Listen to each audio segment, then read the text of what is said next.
em mim. Amém. Amém. Podemos sentar, povo de Deus. Louvado seja o nosso Senhor Jesus Cristo. Para sempre seja louvado.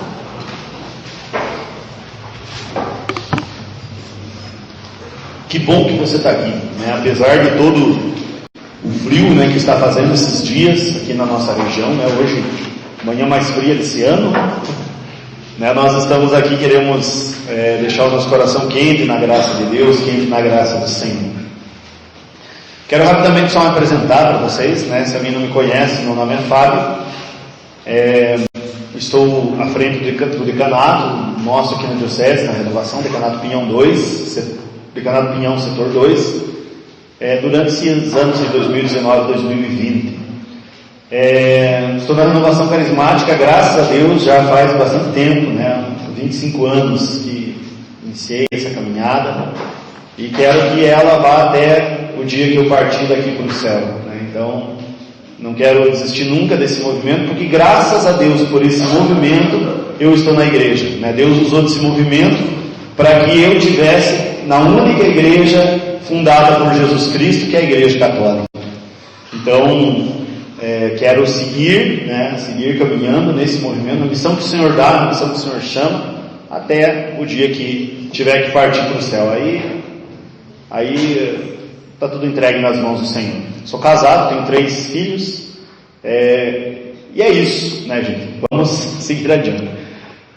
Muito bem, gente, hoje nós vamos escutar um tema, que ele é um tema, assim, polêmico às vezes, né? Um tema que não era colocado nos últimos seminários, não tinha sido colocado, por sugestão mesmo, do Escritório Nacional, por meio das apostilas, e foi retomado aqui em Prudentópolis esse tema. Eu acho um tema bem oportuno, que geralmente eu digo assim, esse tema é um dos temas que mais converte, né, que mais traz conversão, no caso das pregações de seminário, que é um tema chamado falsas doutrinas. Então, se você quiser anotar aí no teu caderno, né, o tema é falsas doutrinas, ou pode ser chamado também de doutrinas não cristãs. Doutrinas não cristãs. Vocês sabem, irmãos, que hoje em dia no mundo, gente, existem aproximadamente, pelo menos 20 mil seitas. 20 mil seitas de denominações cristãs, não cristãs, mas de várias denominações diferentes. 20 mil denominações religiosas. Isso é um número muito grande. Por quê? Porque, por exemplo, se nós pegarmos aqui em Prudentópolis da Igreja Católica, nós temos aqui de Igreja Católica, Igreja, Capela, né, contando aqui a Capela Nossa Senhora de Lourdes, que faz parte da Paróquia São João Batista. É uma igreja só, é a Igreja Católica. Isso é denominação religiosa, Igreja Católica. Não conta as mais de 80 igrejas construídas aqui no nosso município, sabe? Então conta só como uma. Então, você pegando o Espiritismo, Umbanda e todas essas coisas, vai dar mais ou menos em torno de 20 mil. E muitas dessas 20 mil, muitas são cristãs. Muitas delas são cristãs. Mas enfim, nós vamos pegar algumas passagens bíblicas para nós irmos direcionando esse ensino dessa noite. Quero convidar vocês, irmãos, para pegar então uma passagem bíblica lá no livro dos Atos dos Apóstolos, no capítulo 4, versículo 11 e versículo 12. Atos dos Apóstolos, capítulo 4, versículo 11 e 12. Bíblia de Maria, página 1417.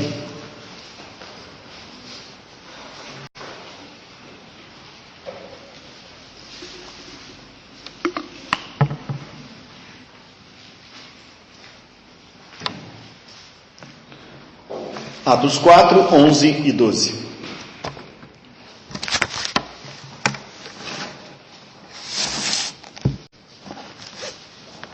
E diz assim a palavra de Deus: esse Jesus, pedra que foi desprezada por vós, edificadores, tornou-se a pedra angular. Em nenhum outro há salvação, porque debaixo do céu nenhum outro nome foi dado aos homens pelo qual devemos ser salvos. Palavra do Senhor. Veja, então o que eu estou querendo fazer com vocês aqui primeiro? Primeiro, nós estamos querendo fazer uma coisa meio eliminatória. Vamos tirar aquilo que... Se nós vamos falar de falsas religiões, temos que saber que tem uma religião verdadeira, mas nós temos que falar também daquelas que são falsas. Vocês acreditam na Bíblia, a palavra de Deus? Sim ou não? Sim. Então veja, olha o que a Bíblia está dizendo, gente. A Bíblia está dizendo assim, que em nenhum outro nome foi dado pelo qual devemos ser salvos, a não ser o nome de Jesus. Então, só por aqui você pega e você elimina todas as religiões não cristãs.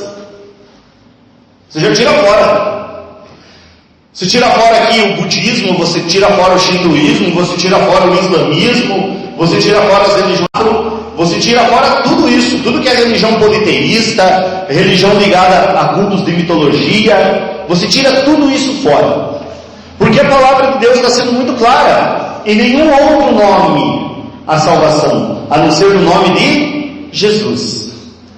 Existe uma grande diferença, meus irmãos, entre o cristianismo, de maneira especial a igreja católica, mas o cristianismo em geral, e as outras igrejas não cristãs. Qual é essa diferença?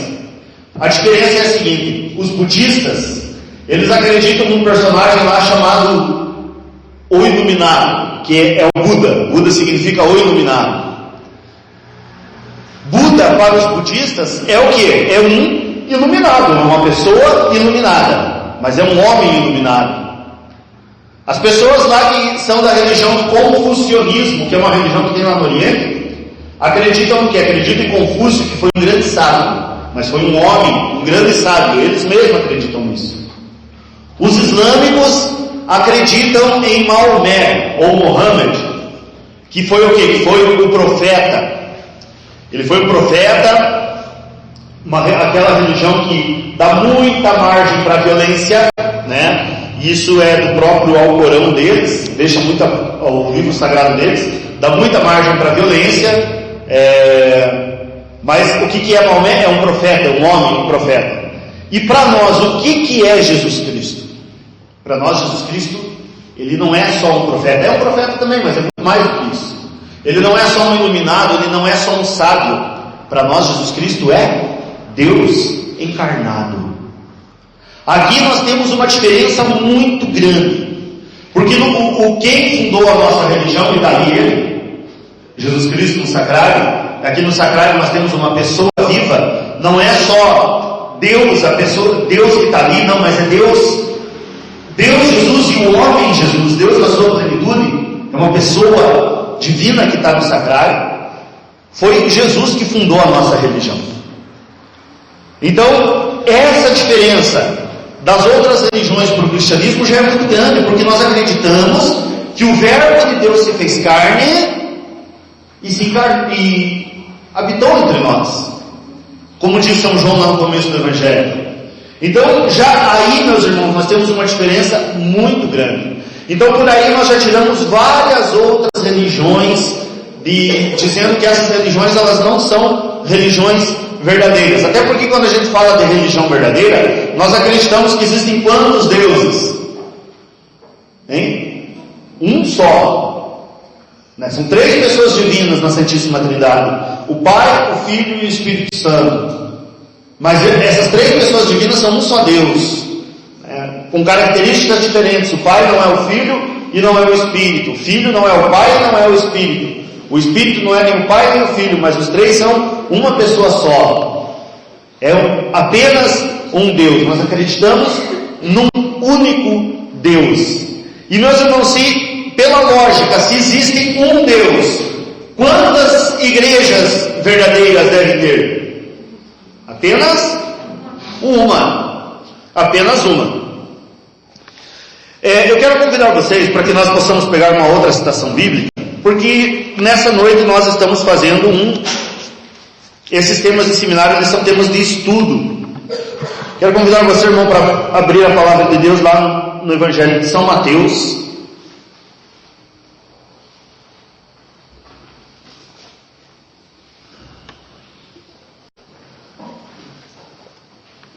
capítulo 16, versículo 18.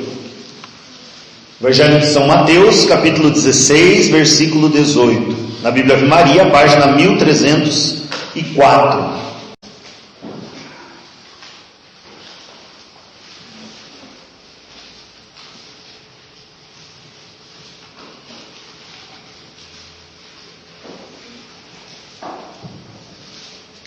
Aqui nós temos a passagem que fala do primado de Pedro. Então Pedro, ele estava, Pedro e os discípulos, eles tinham chego numa região junto com Jesus, e Jesus pergunta para eles, no dizer do povo aí, quem que as pessoas estão dizendo que eu sou? Eles começam a dizer, uns dizem que você é João Batista, outros Elias, que veio dos mortos, e assim por diante. E Jesus pergunta para os discípulos, e vocês, quem dizem que eu sou? E aí Pedro se adianta aos demais discípulos e diz assim, tu és o Cristo, Filho do Deus vivo. E aí nós vamos ter a resposta de Jesus para Pedro. Primeiro Jesus diz assim, feliz és Simão, filho de Jonas, porque não foi nem a carne nem o sangue que te revelou isso, mas meu Pai que está no céu. Aí vem o versículo 18. Vamos ler lá todos juntos. E eu te declaro, tu és Pedro, e sobre esta pedra edificarei a minha igreja, e as portas do inferno não prevalecerão contra ela. Palavra da salvação.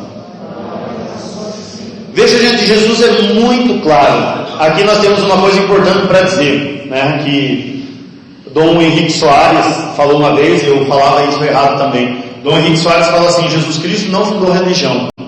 E realmente ele não fundou religião. Jesus Cristo fundou igreja. Ok?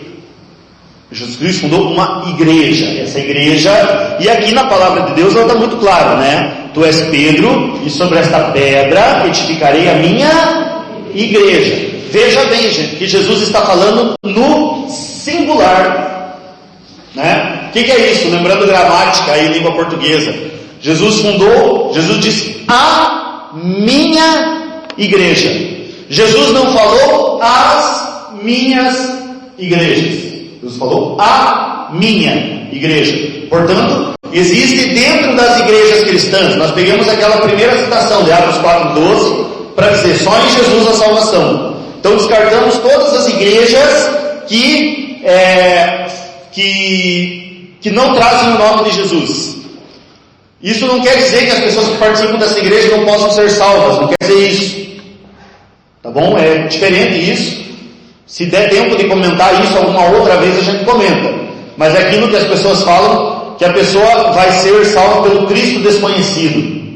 Ou seja, que ela, mesmo estando numa outra religião, talvez, ela nunca ouviu falar de Jesus, ela nunca ouviu falar da verdade, mas talvez ela, por alguma intuição interior, ela seguiu um caminho correto. Então, a questão do julgamento disso cabe só a Deus. Para nós não cabe.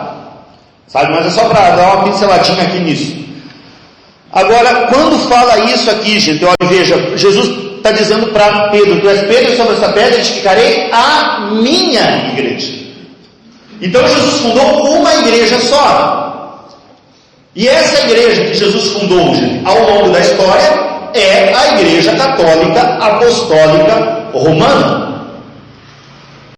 Bem, aqui eu quero falar de uma questão bem simples. Eu tenho autoridade nesse assunto para falar, não como pregador, mas pela minha profissão. Eu sou formado em História. A primeira igreja fundada por Jesus Cristo foi a Igreja Católica. Esse nome católico não foi dado já no início. No começo os cristãos eram chamados de cristãos, quem deu esse nome à igreja foi um santo chamado Santo Inácio de Antioquia, discípulo de São João, que mais ou menos lá pelo ano 100, ele morreu no ano 107, mas mais ou menos lá pelo ano 100, ele chamou a igreja de universal. Universal é o que significa o termo católico. Portanto, a verdadeira igreja universal não é essa outra que tem por aí, que só pensa em dinheiro. Não, a verdadeira igreja universal católica é a nossa. Inclusive essas outras igrejas cristãs, essas outras religiões cristãs, eles roubaram muitos nomes nossos. Tem essas igrejas, as outras igrejas cristãs, não a nossa católica, eles falam, nós somos pentecostais. Os verdadeiros pentecostais somos nós, porque nós nascemos de Pentecostes. Eles falam que o pastor, né, os verdadeiros pastores são os bispos, que é o nome da igreja católica. É um cargo, né, é o grau máximo do sacramento da ordem, está nos bispos, sucessores diretos dos apóstolos. Se nós pegarmos, por exemplo, o nosso bispo aqui, Dom Wagner, e nós formos ver quem ordenou Dom Wagner, e for voltando, quem ordenou ele como bispo mesmo, né? Veio o mandato do Papa, mas tinha 3 bispos ordenando ele. Aí se nós formos voltando esses bispos ao longo da história da igreja, nós vamos chegar lá num dos 12 apóstolos. Isso se chama sucessão apostólica, ou seja, vivido até chegar. Ou seja, a nossa igreja, ela tem o que? Ela tem uma história, tá bom? Muita gente diz assim, o nome católico, a igreja católica surgiu depois que os cristãos ganharam liberdade de culto lá no Edito de Milão em 313. Não, o nome católico veio antes. Algumas coisas na igreja mudaram realmente com o tempo, mas é a mesma igreja, uma igreja aí com 2000 anos de tradição. A primeira divisão que teve, gente, dentro do catolicismo foi numa cidade chamada Constantinopla, no ano de 1054, por causa da questão do culto de imagens, em que lá surgiu uma igreja chamada Igreja Ortodoxa. E essa igreja ortodoxa, muitos bispos que atendiam no Oriente foram para o Oriente, por causa de uma heresia chamada heresia da iconoclastia, que é a questão do culto de imagem. E depois nós vamos ter uma grande divisão na igreja, um grande cisma, ocorreu no ano de 1517, por meio de um ex-padre agostiniano chamado Martinho Lutero, que ele só foi ser padre porque uma vez ele escapou de uma tempestade que estava dando raio, um amigo dele morreu atingido por um raio, e ele prometeu para Deus que se ele ficasse vivo depois daquela tempestade ele ia ser padre, e foi ser padre e fez um grande estrago dentro da igreja, uma grande divisão, e a partir dali da reforma protestante que nós conhecemos, vieram várias outras religiões. Mas veja, a única fundada por Jesus Cristo das igrejas cristãs é a nossa igreja.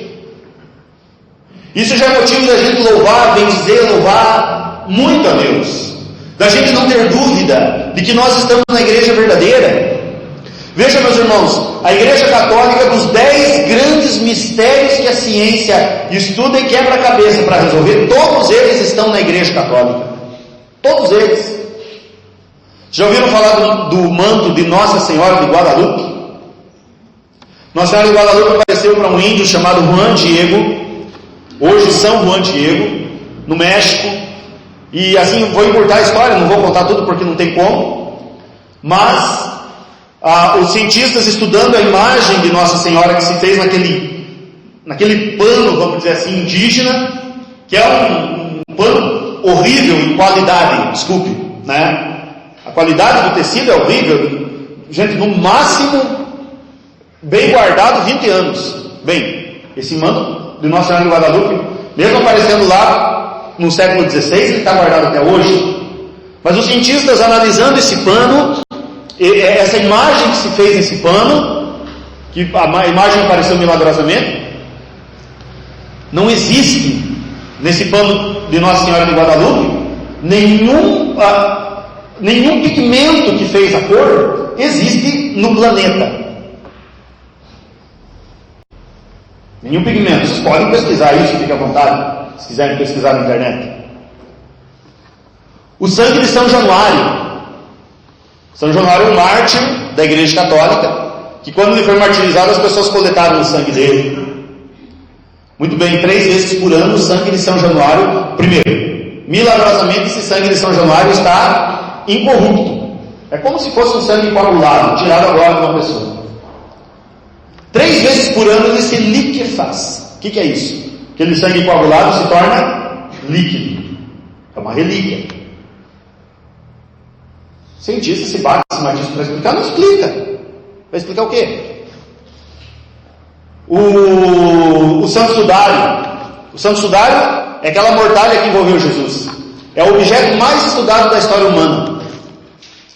A imagem que compôs o Santo Sudário, até hoje os cientistas não sabem como foi feito. Eles pegam a característica daquele homem que foi enrolado ali naquele pano. Não existe explicação, sabe? Ou seja, uma pessoa de mais de 30 anos, que tem o braço direito um pouco mais desenvolvido que o braço esquerdo, porque trabalhava mais com o braço direito, provavelmente em alguma atividade ligada a serviço de pedreiro, a carpintaria, alguma coisa assim. Aquele homem morreu crucificado, ele morreu de asfixia. Aquele homem tinha uma coroa de espinhos na cabeça, tinha a moeda do Tibério César no olho, porque é o costume dos romanos fazer isso. Quando ele foi flagelado. Você pega todos os dados do sudário, ele bate certinho com Jesus. Inclusive, os cientistas, todos os cientistas que estudam o sudário, se convertem, gente, porque não tem. É uma evidência muito clara. Você pega na Igreja Católica mais de 2.000, preste atenção, mais de 2.000 corpos de santos, de beatos e de veneráveis que estão incorruptos. Não é que nem os egípcios faziam, que nem eu vi uns bobó aí que dão umas explicações meio tonga. Isso aí faziam que nem os egípcios antigos faziam um processo de mumificação. Vá ver a imagem de uma múmia como é que é, e veja a imagem de um santo católico para ver como é que está. A múmia está lá virada, está pior que um maracujá de gaveta, né? A múmia, coitada, tudo churingada, né? O santo não, os santos ali estão perfeitos, gente. Você vê, por exemplo, falar aqui de Santa Rita de Cássia. Santa Rita morreu em 1400. Santa Rita, o corpo de Santa Rita está intacto até hoje. Se você tiver condição e tiver dúvida disso, primeiro veja na internet. Segundo, se quiser, você pode ir lá para Cássia, na Itália, e ver isso com seus próprios olhos. Porque o corpo de Santa Rita está lá, está guardado, está numa urna de vidro. Uma mulher que morreu há mais de 600 anos, o corpo perfeito. Tem mais um detalhe no corpo de Santa Rita, que de vez em quando aquele corpo se mexe. E quando ele se mexe, a Catedral de Cássia enche com um perfume de flores maravilhoso. Mas Santa Rita não é única. A gente pode pegar São Padre Pio de Petreutina, que tem um corpo incorrupto. Você pega a Santa Imeuda, que é uma santa, é uma beata ainda, não é uma santa, mas é uma beata que ela morreu quando comungou Jesus a primeira vez na Santíssima Eucaristia. Você pega Santa Bernadette Subirus, que viu Nossa Senhora em Fátima, que tem um corpo incorrupto. Você pega a Santa Teresa, tem um coração incorrupto. Você pega Santo Antônio, tem a língua incorrupta. Você pega vários santos assim, gente, não tem explicação para isso. Alguns desses santos ainda correm sangue na veia. É como se estivesse dormindo. Agora eu pergunto para vocês, em qual outra igreja que acontece isso? Alguém podia citar alguma? Você não cita, porque não tem? É só na Igreja Católica. Isso é como uma assinatura de Deus na história, dizendo: essa é a minha igreja. Portanto, meu irmão, você que está dentro da igreja, não tenha medo, né? Louve a Deus por você ser católico. Eu não entendo, a coisa que eu tenho mais pena, gente, de uma pessoa, espiritualmente falando, é uma pessoa que sai da igreja e diz assim: agora eu conheci Jesus. Ou, beleza, eu queria dizer para você que você nunca conheceu Jesus antes, né? E não sei se conhece agora. Por quê, gente? Porque se não conheceu Jesus dentro da igreja católica, dificilmente vai conhecer nesses outros lugares. Claro, a verdade que está nas outras igrejas cristãs pertencem à nossa igreja. Ok? Pertencem à nossa igreja. Sempre quando eu falo da história aqui da igreja, eu lembro de uma história que aconteceu com Napoleão Bonaparte. Napoleão Bonaparte foi chefe da França, foi cônsul da França, depois imperador francês, no começo do século XIX, ali entre os anos de 1799 e o ano de 1815, que foi o período que ele foi imperador. E chegou a uma altura que Napoleão tinha conquistado praticamente a Europa inteira. E veio um soldado dele e disse assim, disse para Napoleão, você conquistou tudo, só falta nós termos a nossa religião da França, né, que você poderia fundar. E daí Napoleão Bonaparte pensou assim, Napoleão Bonaparte não era um bom católico, não. Ele era um mau católico. Tanto que prendeu o Papa, até inclusive por ser ideia. E Napoleão pensou um pouco e ele falou assim, olha, para fundar uma religião, precisa fazer duas coisas. Ele falou assim, uma eu não quero e a outra eu não posso. Ele disse, precisa primeiramente morrer numa cruz. Para morrer numa cruz eu não quero. E segundo, precisa ressuscitar. Ressuscitar eu não posso. Então, ou seja, mesmo Napoleão do jeitão que ele era, o que ele disse? Forma claramente, ou seja, para fundar uma religião precisa morrer na cruz e ressuscitar. Então nós pegamos os outros fundadores de religião aí, por exemplo, o Martinho Lutero morreu numa cruz? Não. Tudo indica que Martinho Lutero cometeu suicídio. Tá bom? Você pega lá Henrique VIII, morreu, ressuscitou? Não. Pegamos Davi Miranda, da Igreja Deus é Amor. Eu nem sei se ele morreu, mas se morrer, duvido que ele ressuscite, né? Nós pegamos aí hoje em dia, né? O R.R. Soares, daquela Igreja Internacional da Graça de Deus. Uma vez o R.R. Soares estava falando assim, gente, veja, quase igual os santos católicos, né? Ele falou que ele foi pregar não sei em que lugar lá, e daí as pessoas começaram a perseguir ele e tal. Ele falou assim, ainda bem que tive tempo de entrar no helicóptero ou no avião e sair dali, porque senão as pessoas iam pegar e iam me matar. Exemplo de testemunho cristão de morrer pelo nome de Jesus. Aí você vê a diferença. Então, gente, então nós temos aí, no caso, as outras igrejas, gente, elas não são também igrejas, a única e verdadeira igreja é a igreja católica. Então, não existe outra igreja, a não ser a igreja católica, é a única, gente. Mas o demônio, gente, ele é muito esperto. O demônio, ele é muito astuto. E quando a gente fala do demônio, eu peço assim para vocês, meus irmãos, que não se deixem enganar. Jesus falou no Evangelho mais do demônio do que do céu. Vocês sabiam disso? No final da oração do Pai Nosso, Jesus diz assim, numa frase, não nos deixeis cair em tentação, mas livrai-nos do mal. Por que vocês acham que Jesus ensinou isso para a gente? Por bonito? Não, por necessidade. O Catecismo da Igreja Católica, meus irmãos, o Catecismo da Igreja Católica, eu não trouxe ele aqui, mas ele é um livro de umas 700 páginas, mais ou menos, né? Descontando os apêndices lá que tem no final. Mas assim, é um livro de 700 páginas, dividido em 4 partes. A primeira parte é maior, que é a parte do creio. Aí existe uma parte que fala sobre a moral, os 10 mandamentos. Existe uma parte que fala sobre os sacramentos. E existe uma parte que fala sobre a oração do Pai Nosso. E é lá no finalzinho, a oração do Pai Nosso, tem essa parte, mas livrai-nos do mal.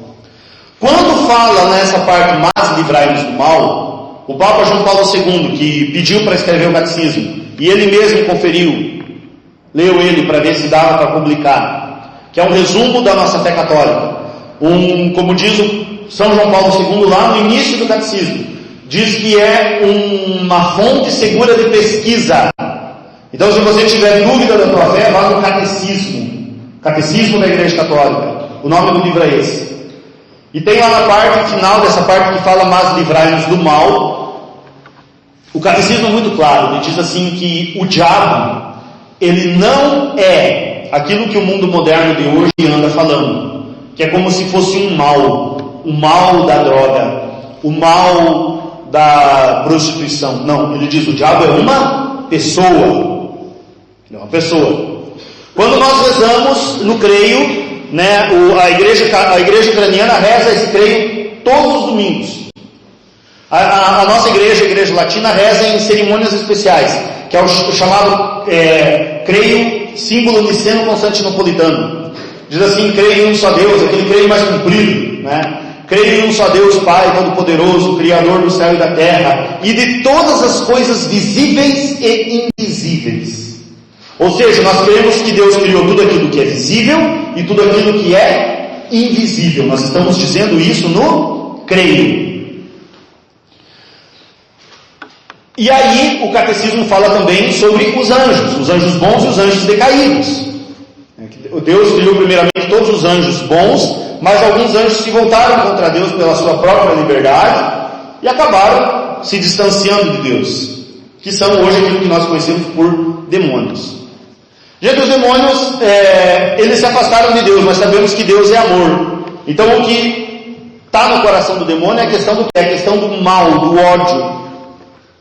Quiseram ser como deuses, foram expulsos do paraíso por São Miguel. E o demônio, gente, ele é muito astuto. Primeiro, o demônio, gente, ele não é apenas um mal, como se diz por aí, não, ele é uma pessoa. Ok? E são muitos. Quem comanda ele são dois lá, um chamado Lúcifer e outro chamado Satanás, que são dois demônios diferentes. Tem muita gente que acha que é o mesmo, não é não. São dois demônios diferentes. Ok? E quando esses demônios que comandam a hierarquia dos anjos decaídos, eles são muito espertos, muito astutos. Lá no livro do Apocalipse, capítulo 12, versículo 3, se você quiser anotar ali essa passagem, Apocalipse 12, 3, diz assim: apareceu um outro sinal no céu, um grande dragão vermelho, afogado, com 10 cabeças e 7 chifres, com 7 cabeças e 10 chifres, e na cabeça 7 diademas. Quando diz assim que o demônio tem 7 cabeças, o número 7 na Bíblia significa plenitude, ok? O número 3 é perfeição, o número 7 é plenitude, o número 12 é o número dos eleitos de Deus, o número 1000 é relacionado à questão de uma grande quantidade, e assim por diante, sabe? Mas assim, por exemplo, quando fala do demônio, aparece assim, que ele tinha 7 cabeças. O que quer dizer esse símbolo? Que ele é muito astuto. Ele tem a plenitude da astúcia. A principal ação do diabo no mundo, meus irmãos, não é não é possuir o corpo das pessoas. Não. Essa é uma ação que o demônio ainda hoje faz. Ok? O demônio ainda hoje faz a questão das possessões. Mas acontece mesmo? Acontece. Eu já testemunhei algumas pessoas possuídas, ajudei a rezar também. Não é algo muito agradável de se ver, não. Mas enfim, a principal ação do demônio não é a possessão. A principal ação do demônio é nos levar para o inferno, é nos tirar do caminho de Deus por meio do pecado. E uma das coisas, meus irmãos, que o demônio faz para nos tirar do caminho de Deus é inventar falsas religiões, inventar falsas doutrinas. É uma das coisas que ele faz.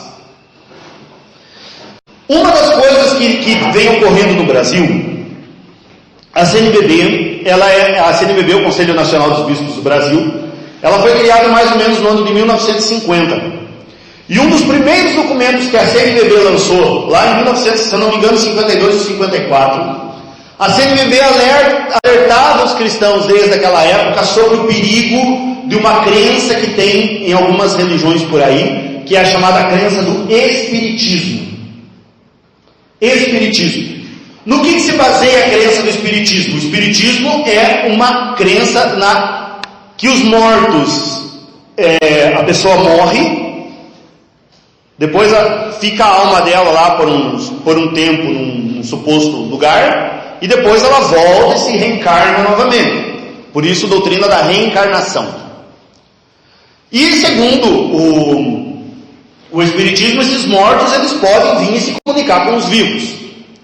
Eu acho curioso isso, De vez em quando a pessoa não dava bola para ninguém na Terra, depois que morre vira escritor, Começa a escrever através do médium lá, Quando era vivo não mandou carta para ninguém, Nem distratando.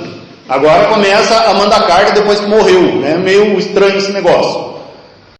Mas assim, primeiro, gente, essa doutrina, ela é uma doutrina, o espiritismo, ele nega, gente, 40 verdades de fé cristã. A primeira verdade de fé cristã que o Espiritismo nega é a verdade de que Jesus é um Salvador, único Salvador. Aquela primeira citação que nós pegamos hoje. E nenhum outro nome debaixo do céu há pelo qual devemos ser salvos. Por quê? Porque a doutrina espírita diz assim, que eu morro, se eu não morri perfeitamente bem hoje, digamos que estou longe da perfeição, então eu vou ter uma próxima chance para me purificar, e assim eu vou me purificando até poder entrar no paraíso lá e ficar por lá. Bem, se eu mesmo me purifico, por que Jesus? Entende? Você descarta a salvação em Jesus, é você que se salva. Você se salva sozinho, sem a ajuda de Deus. Mas essa questão também, gente, de vez em quando, mas eu fui lá no centro espírita, rezaram lá o Pai Nosso, rezaram a Ave Maria, é para enganar os católicos, né? Porque tem um monte de católico que não conhece a religião. Rezam mesmo, né? Rezaram o Pai Nosso, rezaram a Ave Maria. Encarnou o morto lá, encarnou no médium, falou igualzinho era a voz, falou de coisas que tinha lá na nossa casa, na nossa família. Como é que pode isso? Meu amigo, quem faz isso no médium é o diabo. O diabo, ele imita a voz, o diabo sabe o que aconteceu lá na tua casa, na tua família, porque ele é um espírito. Ele está aí já há quanto tempo? O diabo não pode ler teus pensamentos, isso Deus não permite. Mas ele fica vendo tuas ações, ele fica vendo nossas ações e tenta nos induzir por aí. O nosso anjo da guarda, ao contrário, ele tem a permissão de Deus de ver os nossos pensamentos. Nós podemos fazer orações mentais ao nosso anjo da guarda, aos santos, aos anjos, enfim, porque a eles Deus permite, mas ao demônio não.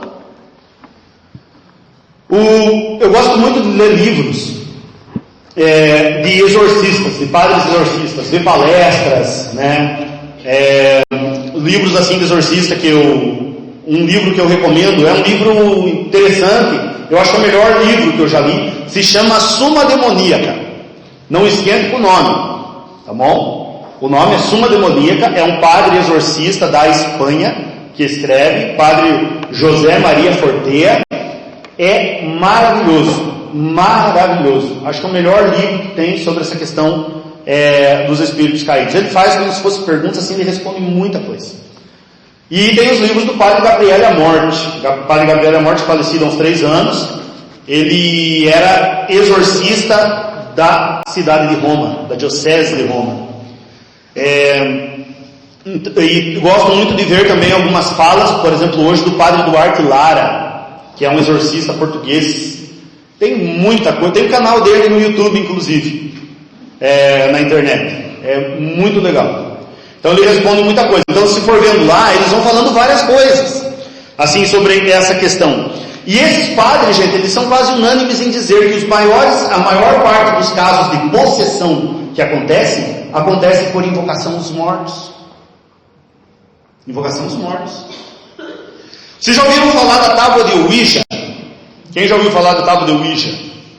Tábua de Ouija é um ritual de magia negra que um tempo aqui no Brasil tinha um nome diferente, se chamava Brincadeira do Copo. E é um ritual satânico, para quem não sabe. Esses tempos atrás, foi simplificado essa brincadeira do copo por meio de uma outra brincadeira chamada de Charlie Charlie. Alguém já ouviu falar dessa coisa também? Já? É também algo de invocação aos mortos. Mas você não está exagerando? Não estou exagerando, porque isso eu escutei de padre exorcista, ué. A brincadeira de Ouija, a pessoa coloca ali, faz algumas rezas, o copo começa a mexer sozinho, começa a ir de letra em letra, em número e responder as perguntas. Acontece isso? Acontece. O caso mais conhecido de possessão que teve no Brasil, reconhecido pela igreja, aconteceu por causa da dita brincadeira do copo. Tá bom? O Charlie Charlie, mesma coisa, começa a perguntar para o espírito ali, só tem o sim e o não, né? Mas de uma hora em diante aquilo ali, você faz, aí o que a pessoa começa a fazer? Começa a escutar barulho na casa, começa a ver vulto, tá bom? Você que fez isso, você precisa confessar e rezar pela libertação. Mas o primeiro passo é a confissão. Os mortos aparecem para os vivos? Gente, raríssimas vezes mortos aparecem para vivo, e geralmente aparecem para pessoa muito santa. Por exemplo, na Bíblia aparece uma só vez que um morto voltou. Uma só vez aparece, que foi que foi o profeta Samuel, que voltou para avisar Saul que ele e seu filho Jonatas iriam morrer, porque eles tinham se desviado do caminho do Senhor. É uma só vez que aparece. Na história dos santos aparece isso, por exemplo, que eu lembro aqui de cabeça agora, é Santa Faustina, que uma vez apareceu uma irmã, e ela relata isso no seu diário, apareceu uma irmã para Santa Faustina dizendo assim, que pediu para ela rezar, fazer penitência para que a alma dela, era uma irmã, ela estava no purgatório, para que ela fosse liberta do purgatório. Mas assim, gente, raríssimos casos, raríssimos ao longo de toda a história, tá bom? Na parábola de Lázaro, do rico e de Lázaro, né, quem conhece essa parábola aí, está lá na Bíblia, se não me engano, gente, é Lucas 16, se não me engano, se quiserem conferir depois. O que conta lá, gente? Conta de um rico que morreu e de Lázaro, e daí fala que o rico foi pro reino foi pro inferno, vamos dizer assim, e Lázaro foi pro seio de Abraão, né? Bem, o seio de Abraão nós suponhamos ali que fosse, né, vamos dizer assim, o céu. Não é bem o céu ainda, porque envolve alguns temas de escatologia, aí não dá tempo de explicar agora. Mas assim, vamos dizer em resumo, Lázaro foi para o céu e o rico foi para o inferno. Bem, aí o rico começa a falar para Lázaro, mande que Lázaro volte e avise os meus parentes lá para que eles não venham para esse lugar que eu estou. E daí, Abraão, que estava do lado de Lázaro, diz assim, lá eles têm Moisés e os profetas que os escutem. Eles falam, não, mas eles não vão escutar Moisés e os profetas, o rico fala. Aí Abraão diz assim, se eles não escutam Moisés e os profetas, eles não vão escutar, nem mesmo se alguém ressuscitasse dos mortos. Ou seja, não vem parente lá do reino do além avisar você, gente. Esqueça disso. O diabo é astuto, ele faz isso para quê? Ele faz isso para ganhar você. Tá bom? Pode ser muito consolador você pensar, a pessoa morreu, agora está mandando mensagem, né?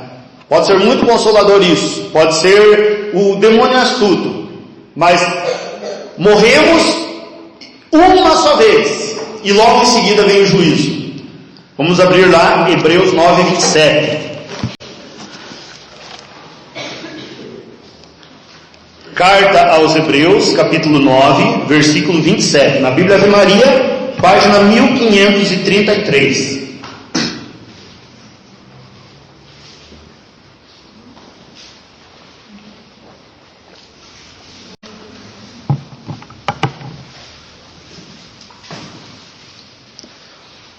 Carta aos Hebreus, capítulo 9, versículo 27. Bíblia Ave Maria, página 1533.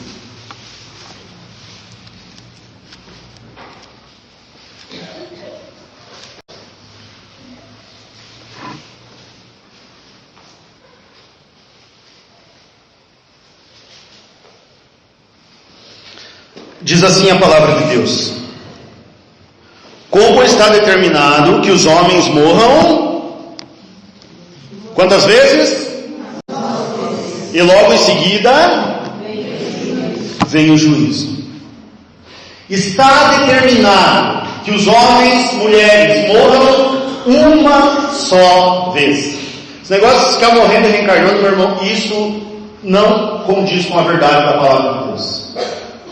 E logo em seguida vem o juízo. Qual é esse juízo que vem logo em seguida? É o juízo individual. É o chamado juízo particular. Tá bom? Porque aquela parábola do juízo final que fala lá em Mateus 25 que Jesus contou, esse juízo ainda não aconteceu. Esse juízo vai acontecer no final dos tempos. Ok? Mas, por enquanto, logo o juízo que nós passaremos logo após a nossa morte é assim, automático. Morre e vai para o juízo. Temos alguns relatos de santos, né, que passaram pelo juízo e voltaram à vida. Mas assim, morrem uma só vez e logo depois vem o juízo. Então, para a grande maioria, né? Então, aqui nós vemos que não existe compatibilidade entre o catolicismo e a doutrina espírita a doutrina espírita no caso de reencarnação. Quero convidar você, meu irmão, a pegarmos outra passagem bíblica lá no livro do Deuteronômio, lá no começo da Bíblia. Deuteronômio capítulo 18. Deuteronômio é o 5º livro da Bíblia. Deuteronômio 18, de 9 até o 14. Deuteronômio capítulo 18, do versículo 9 ao versículo 14. Bíblia Ave Maria, página 234.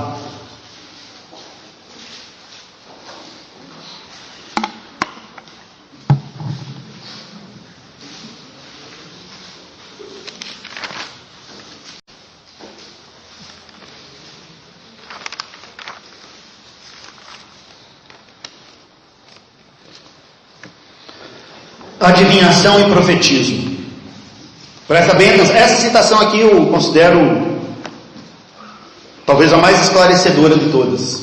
Diz assim: quando tiveres entrado na terra que o Senhor teu Deus te dá, não te porás a imitar as práticas abomináveis da gente daquela região.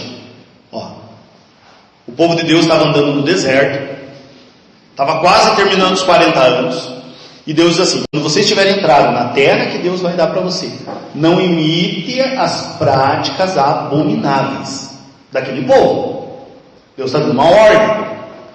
E diz assim: não se ache no meio de ti, versículo 10, quem faça passar pelo fogo seu filho ou sua filha, nem quem se dê à adivinhação, à astrologia, aos agouros, ao feiticismo, à magia, ao espiritismo, à adivinhação ou à invocação dos mortos. Veja o versículo 12, meus irmãos. Porque o Senhor teu Deus abomina aqueles que se dão a essas práticas. E é por causa dessas abominações que o Senhor teu Deus expulsa diante de ti essas nações. Serás inteiramente do Senhor teu Deus. As nações que vais despojar, ouvem os agoureiros e os adivinhos. A ti, porém, o Senhor teu Deus não o permite. Gente, agoureiros, adivinhos, magia, espiritismo, invocação dos mortos, aqui entra um monte de coisa. Por exemplo, deixa eu falar para vocês alguma coisa. Adivinhação, ver futuro. Prática abominável. O futuro a Deus pertence. O futuro a Deus pertence. Quando Jesus falou dos sinais da sua vinda e do fim do mundo, Jesus disse uma palavra bem clara, está lá em Mateus 24. Eu não lembro o versículo, lá pelo versículo 30 é alguma coisa. Mas diz assim, Jesus falou assim: quanto ao dia e a hora da segunda vinda de Cristo, ou seja, do futuro, Jesus diz: nem os anjos do céu sabem, nem o Filho sabe, nem ele, Jesus, sabe, apenas o Pai. Então a gente não tem que se preocupar com isso, a gente tem que se preocupar em viver santidade. Então, esse negócio de ver futuro, né? Chega lá a cigana, deixa eu ver o que está escrito na tua mão, né? Não fiz qual para prova hoje, dona cigana, né? Não tem nada escrito na minha mão, vamos ler tua mão, não tem nada escrito. Ok? A astrologia fala ali de adivinhação, questão de horóscopo, gente, né? Infelizmente nas nossas rádios aí, vira e mexe tem horóscopo, não sei por que coloca essa porcaria, né? Mas horóscopo lá, eles dizem coisas muito óbvias, né? Hoje você pode ter sorte no amor, azar nos negócios. Claro, todo dia, né? Aquilo que eles falam, aqueles horóscopos, tudo aquele signo lá.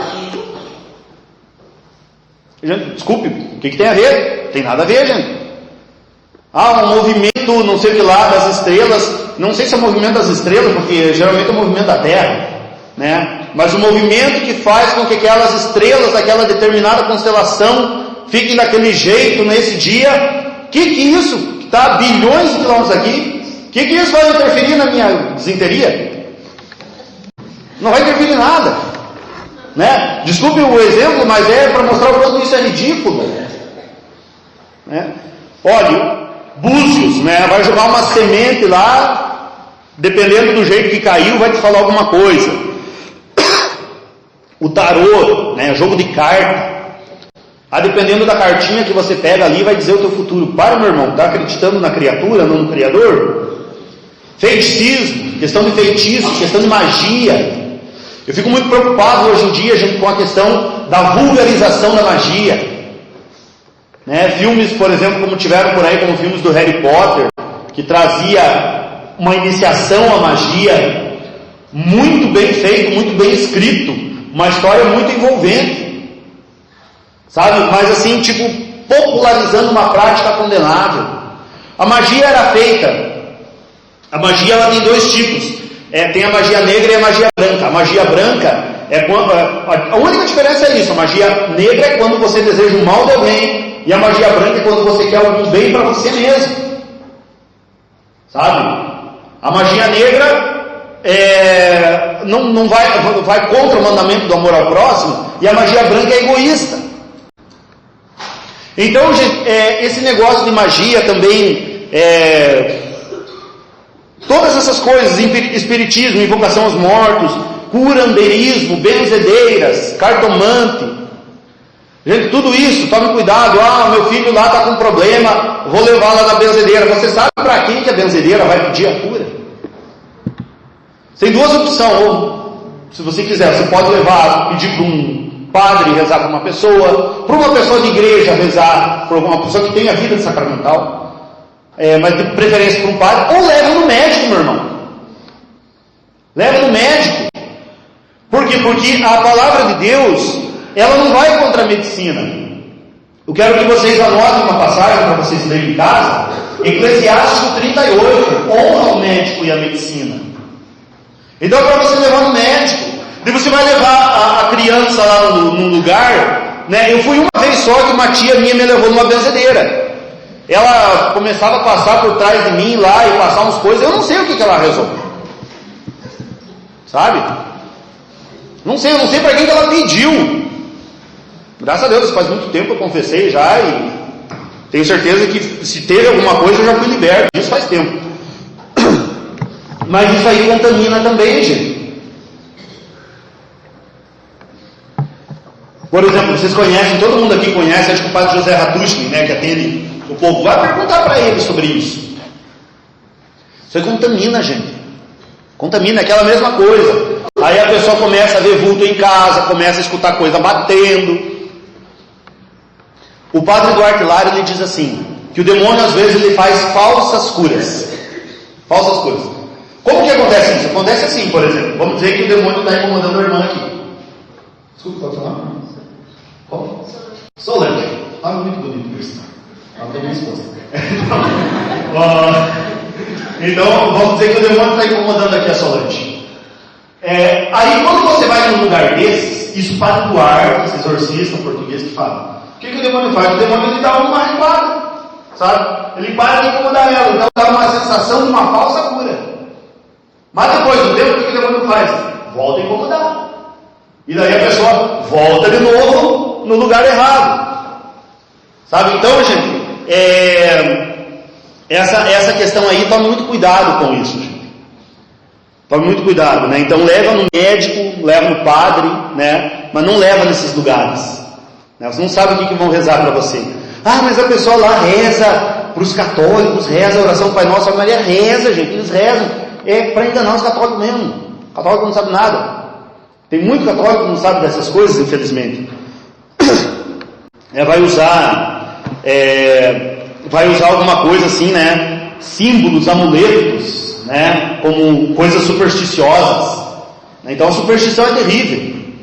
Deus o livre se me aparecer um gato preto na frente, né? Sai correndo para atropelar o gato preto, né? Se tiver de carro. É azar. Deixa o gato, coitado. O que o gato tem a ver com a tua vida? Passar debaixo da escada, né? Dá azar. Que dá azar, meu irmão? O que é isso? Né? Comprar o elefante, deixar o elefante virado para o traseiro, virado para a porta, né? Para espantar olho gordo, né? Você está colocando a tua fé na criatura, não no Criador. Está aqui o teu pecado. Estão vendo? E várias coisas, né? Simpatia. Vou curar, né? Tô com a mão cheia de verruga, né? Vou curar as verrugas. O que eu vou fazer? Então eu vou lá na noite de lua cheia, pegar um pedaço de touço, né? Sabe o que é touço? É um pedaço maior de toucinho, né? Toucinho pequeno, touço é maior. Então você pega um pedaço de touço, você vai na noite de lua cheia, você passa nas verrugas, e aí você enterra esse touço, enterra ele no formigueiro, e você não olha para trás. Tem que ser fora da cidade também. Você não olha para trás, se olhar para a mão vai pipocar de verruga, né? Simpatia, assim, meu irmão, que fundamento tem isso? Nenhum. Pode ser que as verrugas da sua mão sejam curadas? Pode. Mas aí eu meio que duvido que seja Deus que fez isso. Sabe? Por quê? Porque você está acreditando numa coisa, você está acreditando na criatura, não no Criador. Entende? Enfim, gente, muita coisa assim ligada à questão de superstição, né? Vamos, né, o trevo achar um trevo aí de 4 folhas, né, para dar sorte. Perde um bom tempo do dia 1º de janeiro, que é um dia santo grande, é dia de Maria, Mãe de Deus, para quem não sabe, e é um dia santo de guarda. Vocês têm que ir na missa, tem que guardar esse dia. Perde lá procurando trevo, para dar sorte. Daí a tua sorte está onde? Está naquele trevo, né? Ou seja, você não confia no Senhor. Então é aqui que está o pecado. E infelizmente, gente, muitas vezes essas superstições elas podem vir para dentro da igreja de forma diferente. Por exemplo, não tenho nada contra Santo Expedito, muito pelo contrário, rezem para São Expedito. Mas, por exemplo, já viram esses cartazinhos que tem na igreja? Se você recebeu uma graça, mande fazer um milheiro dessa oração, porque senão você vai morrer, né? Um troço mais ou menos assim, né? Não, se você quiser rezar para Santo Expedito, reza, meu irmão. Mas você não é obrigado a fazer o milheiro. Deus não obriga. É que nem corrente de WhatsApp, né? Que hoje está muito à moda, né? Você pega lá no WhatsApp, né? Passe essa oração para 5 pessoas, porque daí você vai ver o que vai acontecer daqui a 5 minutos. Viu? Você acha que Deus não tem coisa mais importante para fazer do que ficar de olho no WhatsApp? É sério, meu irmão. Se você quiser, achou bonito aquela oração, quiser passar para outro, você faz, você é livre. Mas que Deus vai estar te ajudando, que Deus vai estar te prejudicando por causa de uma corrente do WhatsApp? Deus tem 3 coisas que Deus faz, né? Numa oração. Deus fala para a gente, sim, você recebe a graça. Não, você não recebe a graça, não espere. A gente não precisa estar passando de corrente em corrente. Porque se quebrar essa corrente, né, não seja você a quebrar essa corrente. Chega em mim e fala, mandou para a pessoa errada. Perdeu mesmo. Passo mesmo. É superstição. Desde quando que Deus vai dar uma graça a uma pessoa por causa da corrente do WhatsApp? Sabe, meus irmãos? Então a gente tem que tomar cuidado com isso. E, assim, gente, nós temos que tomar cuidado com muitas coisas. Mas eu quero comentar agora com vocês algo que surgiu, gente, infelizmente. Algo que surgiu dentro da igreja.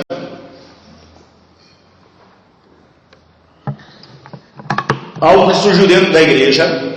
Porque todas as heresias que nós tivemos na história surgiram dentro da igreja. O protestantismo surgiu dentro da igreja católica. E a heresia do iconoclastismo, que é do culto a imagens, surgiu dentro da igreja. O monofisismo lá na Idade Média, dentro da igreja. O arianismo, dentro da igreja. E assim por diante. Os valdenses e vai assim por diante. As heresias surgiram. E infelizmente, eu tenho que falar isso para vocês, porque nós temos na nossa igreja algo que surgiu que não é nenhuma heresia, mas é uma reinterpretação do cristianismo, que nós temos nos nossos dias, infelizmente, hoje. Uma reinterpretação do cristianismo, e que foi condenado pela igreja já, que se chama teologia da libertação. Teologia da libertação. Quando eu estava rezando, Deus colocou no meu coração, fala disso aqui também. Por quê, gente? O que é a teologia da libertação? A teologia da libertação ela é uma reinterpretação do cristianismo.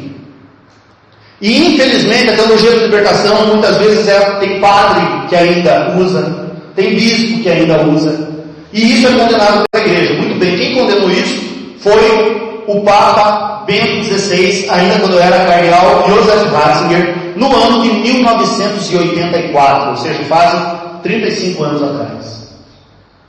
Você já deve ter ouvido um padre ou uma pessoa falar disso, porque infelizmente na nossa missa, na nossa liturgia latina, nós temos isso muito forte. Na igreja ucraniana isso não tem. Na igreja latina nós temos. E o que é isso? É uma influência, meus irmãos, de uma filosofia ateísta que não crê em Deus, uma filosofia ateia, chamada marxismo, que infiltrou-se dentro de muitos seminários, muitos lugares na igreja. O que ela traz? Então, assim, primeiro, ela nega muitas coisas. Por exemplo, o termo libertação que ela traz não é a libertação do pecado, mas é a libertação desse sistema opressor que nós temos aqui. Então eles querem fazer um céu na terra. Eles querem fazer da igreja uma ONG, que a igreja ela só tem que defender os pobres e a igualdade. Ó, um pouco de cuidado em tudo isso, porque é complicado a gente falar desses assuntos, porque realmente Jesus fala para a gente ter uma preferência pelos pobres, evangelizar os pobres, amá-los, tal, tudo isso. Sabe, só que eles pegam isso como bandeira e usam como bandeira também você acusar os ricos. Sabe? Como se a igreja fosse só para os pobres e não para os ricos. Não, a igreja é para todos. Inclusive, né, diz na palavra de Deus, Deus quer que todos os homens se salvem e cheguem ao conhecimento da verdade. Então, eu não sei se você já ouviu ou não, mas, por exemplo, eles querem negar os milagres de Jesus. Então, por exemplo, quando fala da multiplicação dos pães, tá? Eles falam assim: não, Jesus não multiplicou os pães, foi o milagre da partilha. Usam muito essa palavra partilha, né? É o milagre da partilha, que o judeu era muito pão duro, então ele levava o pão lá comer, mas não foi que Jesus multiplicou os pães, né? Os judeus tiraram ali o popó deles e repartiam entre eles. Meu irmão, nós acreditamos aqui no começo da pregação, o que eu falei? Nós acreditamos que a nossa religião é diferente das outras, porque nós acreditamos em um Deus encarnado. Deus pode fazer qualquer coisa do nada. Nós não podemos fazer nenhum capim do nada. Deus pode fazer qualquer coisa do nada. Para Deus multiplicar pães é coisa fácil. Você pega 5 pães, você alimenta 5.000 pessoas, sobra 12 cestos, né? Dos peixes também, isso que não contaram as mulheres e as crianças. Você acha que isso não é um milagre? Você acha que Deus não pode fazer isso? Os membros da teologia da libertação acham que não. Eles também negam que o demônio existe, falam assim: não, esses casos que aparecem na Bíblia eram casos de epilepsia, né? A pessoa tinha lá tinha um problema, e daí, mas na época eles falavam que era endemoniada. Gente, volto a dizer, por que nós temos no final do Pai Nosso, Jesus diz a frase: pede para livrarmos do mal? Não é por brincadeira. Bom, o demônio existe, não é um mal assim. Eles chegam ao ponto de negar a ressurreição de Jesus. E não, Jesus não ressuscitou. O que acontece é que o ideal de Jesus está vivo nos nossos corações. E aí nós pegamos lá 1 Coríntios 15 e vemos que São Paulo diz assim: se Cristo não ressuscitou, vazia é a nossa pregação, vazia é a nossa fé, e nós somos entre todos os homens os mais dignos de pena, se Cristo não ressuscitou. E eles pregam isso hoje na cara dura, que Cristo não ressuscitou. Ressuscitaram os ideais de Jesus, estão vivos em nosso coração. Eles negam a questão do demônio, negam a questão da ressurreição, negam que Cristo está presente na Eucaristia. Eles dizem: não, é um símbolo, isso aqui é um símbolo apenas. Então, gente, essa porcaria dessa teologia de libertação, ela é uma reinterpretação do cristianismo e totalmente errada. E a gente tem que rezar muito, meus irmãos, pelos nossos padres, pelos seminaristas, pelas vocações, para que não caiam nessa mentira. Para que não caiam nessa mentira. E infelizmente nós temos isso na igreja latina. Na igreja brasileira nós temos, e temos bastante, aqui na diocese nós temos bastante. Mas tem que ser combatido. Tem que ser combatido. É bom vocês ficarem sabendo. E é bom rezarmos realmente pelos nossos sacerdotes. Então, gente, vários tipos de doutrina aí que não condizem com a doutrina cristã. A pregação é sobre isso, sobre falsas doutrinas. Uma outra doutrina que tem, que não entra muito no campo espiritual, influencia no campo espiritual, mas que está presente em muitos partidos políticos no Brasil hoje, chamado comunismo. O comunismo foi condenado pela igreja desde que ele existiu, pelos padres, desde Leão XIII até Francisco. Todos os papas condenados. Tá bom, gente? Por quê? Porque o comunismo ele tem uma raiz ateia. O comunismo ele defende todo tipo de família. O comunismo ele defende todo tipo de relação. O comunismo ele é radicalmente contra a Igreja Católica. Não tem como um cristão ser cristão e ser comunista, ou escolhe um, ou escolhe o outro. Não tem como. A própria pessoa que faz uma opção pelo comunismo, ela pouco a pouco ela vai sendo excomungada da igreja. Não excomungada oficialmente, mas ela vai saindo realmente. Porque não tem como bater as duas teorias ali. Eu quero falar isso para vocês, comentar isso para vocês, por quê? Porque eu, por muito tempo, defendi a teoria comunista, tanto dentro da igreja. E assim foram os anos que eu tive na igreja de esfriamento espiritual. E eu tive que pedir para Deus: Senhor, arranca de mim essa porcaria que eu aprendi a defender. Hoje, graças a Deus, eu bato de frente e compro um monte de briga por causa disso. Mas, assim, não adianta, meus irmãos. Não adianta, meus irmãos, a gente pensar na questão da doutrina socialista e comunista. O comunismo é uma coisa assim, ele prega a igualdade de condição financeira para todo mundo, né? Só que isso é uma coisa impossível de acontecer. Por quê? Porque se uma vez que todo mundo for receber o mesmo salário, e aí seria mais ou menos uma das bases da ideia comunista, claro que não é tão simplório assim. Mas se fosse para todo mundo receber mais ou menos a mesma coisa, você desmotiva a pessoa que produz riqueza a produzir riqueza. Você desmotiva. Se o cara vai ganhar a mesma coisa, desculpe, usar aqui, se o médico vai ganhar a mesma coisa que ganha um trabalhador que não estudou o mesmo que o médico estudou, qual vai ser o incentivo da pessoa que quer se tornar médico no futuro? Nenhum. Se você vai ganhar a mesma coisa, por que vai querer estudar? Não vai. Sabe? E assim por diante, né? Então o comunismo ele faz basicamente isso. Tem uma classe rica aqui, opressora, e uma classe mais pobre aqui embaixo. Eles querem nivelar essa classe, essas duas. Fazer essa baixar e essa subir. Ok, parece bonito? Parece. Mas para você fazer essa classe rica baixar, você vai ter que criar uma classe mais forte do que ela. Quem vai ser essa classe mais forte do que ela? O Estado. Então você vai ter que dar poder ao Estado. Para o Estado fazer essa classe rica, opressora, baixar. Aí você dá plenos poderes ao Estado. Sabe? Então não dá certo. Aí todo mundo vai estar igual, menos as pessoas que vão estar no poder. Eles estão fora dessa classificação de igualdade. Não deu certo em nenhum país do mundo. Papa Leão XIII disse assim: o comunismo é um princípio de empobrecimento. Você pegue todas as nações do mundo que são comunistas hoje e veja se são ricas. Ó, a Venezuela, o que está acontecendo? 3 milhões de pessoas que deixaram o país.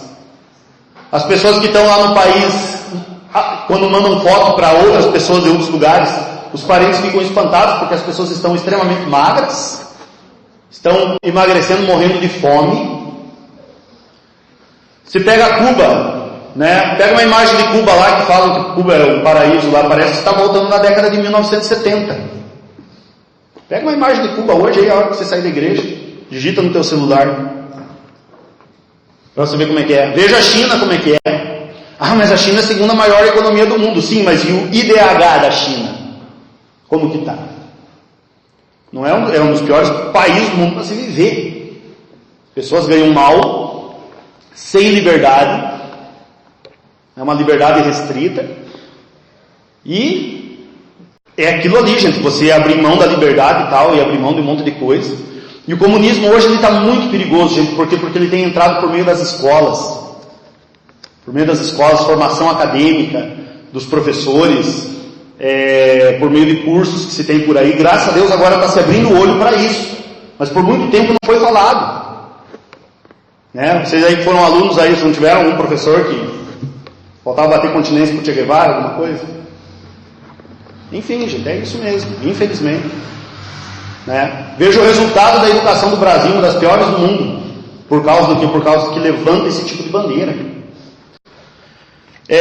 Enfim, gente. A gente tem que tomar cuidado com muita coisa. Tem que saber que Jesus Cristo é o caminho, a verdade e a vida. Temos que ter isso muito claro, que Jesus fundou uma só igreja. A gente não precisa se preocupar em estar procurando outra igreja por aí. Ah, mas eu não vou na igreja porque o padre falou aquilo. Ô, meu amigo, se a gente fosse estar na igreja, em nenhuma outra igreja que você vai, tem um pastor que é perfeito e fiéis perfeitos. Nós estamos na igreja por causa de Jesus Cristo. E temos que tentar fazer com que as outras pessoas cheguem para a igreja, porque a nossa humanidade é como se a gente tivesse... A nossa humanidade é como se fosse um grande navio que bateu num iceberg muito grande, chamado pecado. E essa humanidade ela está afundando. E as pessoas que estão nessa humanidade, elas estão morrendo afogadas. E a gente que viu aonde está a salvação, que é na igreja, a gente tem que chamar essas outras pessoas naufragadas e dizer para eles: ô irmão, vem para cá. Pode ser que aquela pessoa que está dentro da igreja não é santa. E não é mesmo, meu irmão. Não pense, mas o padre fez aquilo comigo. Hoje os cristãos, gente, estão muito dodói.